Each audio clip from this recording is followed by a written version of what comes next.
Shalom Bapak Ibu Jemaat yang dikasihi Tuhan Yesus Kristus dan juga adik-adik sekolah minggu. Pada minggu 3 Oktober bersama-sama kita akan merayakan perjamuan kudus sedunia, perjamuan kudus beserta dengan anak-anak kita.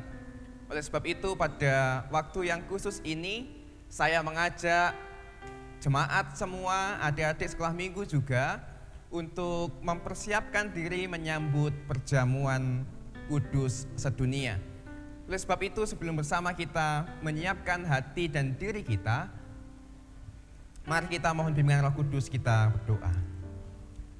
Tuhan Allah Bapa kami mengucap syukur di waktu yang khusus ini, dan kami telah menghususkan waktu kami untuk mempersiapkan diri kami menyambut undangan perjamuan yang Engkau berikan kepada kami, yang akan kami laksanakan secara serentak dengan orang-orang percaya di seluruh dunia pada tanggal 3 Oktober minggu yang akan datang.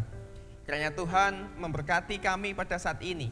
Biarkanlah Tuhan yang memampukan kami untuk benar-benar menyiapkan hati kami, menyiapkan diri kami untuk menyambut undangan sukacita, makan dan minum bersama Engkau dalam meja perjamuan. Kami mohon bimbingan Roh Kudus untuk kami saat ini. Dalam nama Tuhan Yesus Kristus kami berdoa dan mengucap syukur. Amin. Bapak Ibu Jemaat yang dikasihi Tuhan Yesus Kristus, bersama kita ketahui bahwa tanggal 3 Oktober kita akan menerima sakramen perjamuan kudus sedunia yang melibatkan anak-anak kita, melibatkan seluruh orang percaya di segala dunia, di seluruh dunia.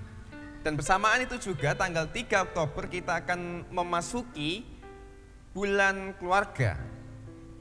Nah, Bapak Ibu Jemaat yang dikasihi Tuhan Yesus Kristus, berbicara soal keluarga, tentu tidak hanya hal-hal yang baik saja yang ada di dalam keluarga kita. Kerap kali di dalam keluarga, entah kita sadari atau tidak, wujud cinta kita terhadap orang-orang yang kita kasihi itu membuat orang-orang yang kita kasihi menjadi terluka. Misalkan saja kita mungkin ingin gojek guyon dengan anak-anak kita, lalu di depan kerumunan banyak orang mengatakan, "Wah, mbuh ki anake sapa? Kok elek banget?" Wah, itu kita kesannya guyon itu ya. Kita pengennya guyon, tetapi ternyata kita pengen guyon tanpa kita sadari itu bisa membuat anak kita tidak percaya diri, membuat anak kita itu kok aku diremehke gitu ya. Atau mungkin juga ketika dalam kehidupan bersama sebagai keluarga, kita juga mengalami banyak sakit hati. Sebagai orang tua mungkin kita merasa bahwa nasihat kita, wejangan kita kepada anak tidak didengarkan. Atau mungkin juga sebagai anak, kita juga merasa bahwa sebagai seorang yang sudah dewasa, kita pendapat anak-anak itu diabaikan oleh orang tua kita. Orang tua kita menganggap bahwa apa yang dia sampaikan adalah kebenaran yang mutlak, gitu ya. Nah, kadang-kadang juga anak mengalami hal semacam demikian. Atau juga banyak hal-hal yang lain di dalam kehidupan kita bersama dengan keluarga, banyak sakit hati atau penolakan yang lain. Mungkin kita dikhianati oleh pasangan kita dikecewakan oleh orang-orang yang kita dukung, mungkin kita juga dikecewakan dengan banyak hal di dalam keluarga kita. Kehidupan keluarga Kristen nyatanya banyak hal-hal yang menyakitkan, hal yang menyedihkan. Tetapi hal ini harus kita perbaharui, harus kita maknai berbeda sebagai orang yang beriman. Seperti Kristus, karena dia adalah contoh panutan kita untuk bertindak, bersikap dalam kehidupan kita sehari-hari. Ketika kita mengalami sakit, mungkin kita mengecewakan atau dikecewakan, kita harus menganggap bahwa luka-luka, sakit, kekecewaan yang kita terima adalah bagian dari proses yang tidak pernah kita tanggung sendiri, tidak pernah kita pikul sendiri. Bahwa dalam setiap sakit, kekecewaan, dan luka yang kita miliki, ketika adik-adik gagal, mungkin nilai ujiannya tidak baik, kita nggak pernah kok melaluinya sendirian. Kita tidak pernah benar-benar sendirian ketika kita sakit dan dikecewakan. Selain ada keluarga yang lain, mungkin satu keluarga mengecewakan kita, tetapi ada keluarga lain yang mendukung. Demikian juga kehidupan kita di dalam Kristus. Ketika kita berdosa, kita tidak pernah mampu untuk menanggung dosa kita. Kita tidak pernah mampu menanggung akibat dari dosa itu, yaitu maut. Kita tidak pernah sanggup untuk melakukan hal tersebut. Oleh sebab itu, mari kita menyadari bahwa Tuhan Yesus senantiasa ada beserta dengan kita. 1 Petrus 2 ayat yang ke-24 dan ke-25 mengatakan demikian. Ia sendiri telah memikul dosa kita dan di dalam tubuhnya di kayu salib, supaya kita yang telah mati terhadap dosa hidup untuk kebenaran. Oleh bilur-bilurnya kamu telah sembuh, sebab dahulu kamu sesat seperti domba, tetapi sekarang kamu telah kembali kepada gembala dan pemelihara jiwamu. Saya ulangi sekali lagi. Ia sendiri telah memikul dosa kita di dalam tubuhnya di kayu salib, supaya kita yang telah mati terhadap dosa hidup untuk kebenaran.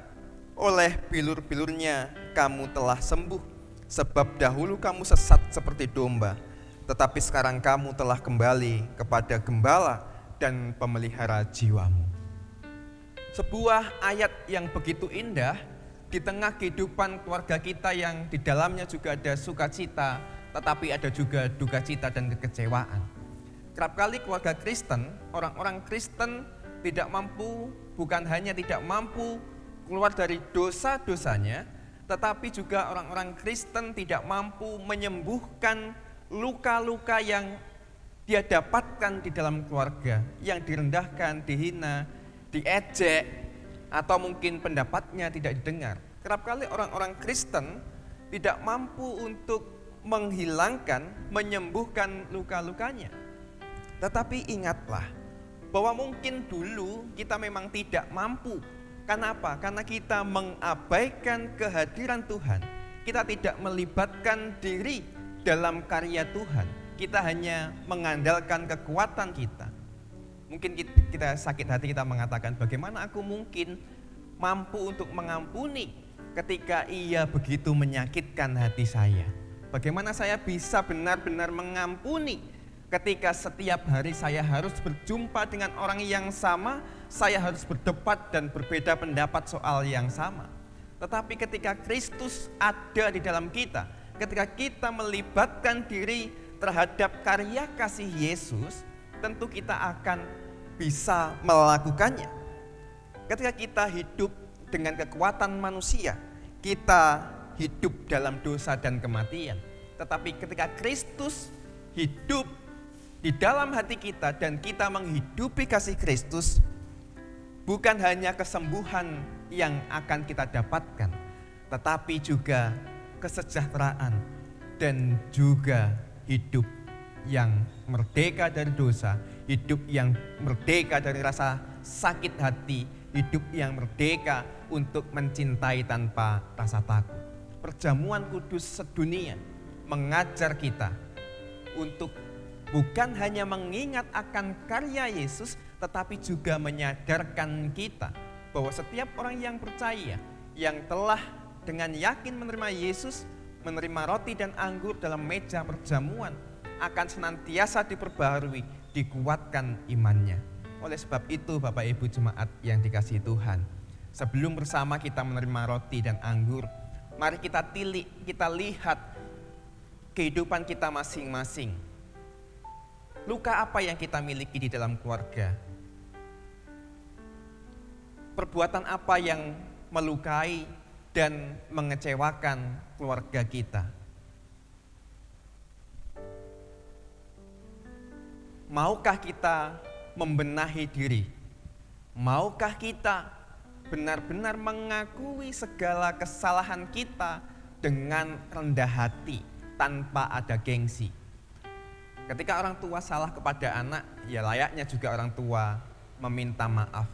Ketika seorang anak hanya angkuh dengan pendapatnya sendiri dan itu juga menjadi sesuatu yang salah, layak juga seorang anak memohon maaf kepada orang tuanya. Dan ketika kita adalah anak-anak Allah dan ketika kita menyadari segala kesalahan dan dosa kita, ya mari kita bersama memohon ampun kepada Tuhan Bapa kita. Karena Dia pasti akan menerima kita dan mengampuni kita yang berdosa ini. Oleh sebab itu, mari kita menyiapkan diri kita supaya Tuhan benar-benar melayakkan kita untuk menerima tubuh dan darah-Nya dalam perjamuan kudus. Tuhan memberkati kita, mari kita berdoa. Tuhan, di waktu ini kami mengetahui bahwa keluarga Kristen adalah keluarga milik kepunyaan-Mu. Kami yakin dan percaya Engkau senantiasa memelihara kami. Oleh sebab itu ya Tuhan, ketika kami akan masuk meja perjamuan bersama dengan anak istri, dengan suami, dengan orang tua kami ingin menilik keluarga Kristen yang Tuhan percayakan kepada kami. Mungkin tanpa sadar, wujud cinta kasih kami justru melukai orang-orang yang kami kasihi, membuat orang-orang yang kami kasihi merasa tertekan dan keberadaannya kami abaikan. Kami tidak sadar Tuhan dosa mana yang telah melukai, mengecewakan sanak keluarga kami. Tapi kami juga sadar bahwa kami adalah orang yang berdosa. Di tengah kehidupan keluarga kami juga memiliki banyak dosa.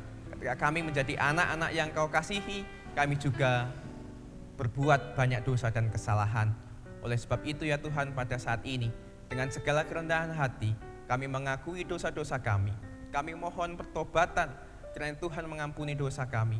Dan saat ini ya Tuhan, dengan rendah hati kami menyiapkan diri kami supaya Engkau layakkan untuk dapat menerima roti dan anggur dalam perjamuan. Ya Tuhan, inilah doa kami. Dalam Kristus Yesus kami berdoa dan mengucap syukur. Amin. Demikian Bapak Ibu, persiapan kita, pengujian diri kita untuk menjelang perjamuan kudus sedunia. Kiranya di waktu-waktu yang khusus ini sampai perjamuan kudus, kita terus menggumuli diri kita masing-masing dan benar-benar menyiapkan seluruh hidup kita untuk menerima roti dan anggur dalam meja perjamuan. Tuhan memberkati kita.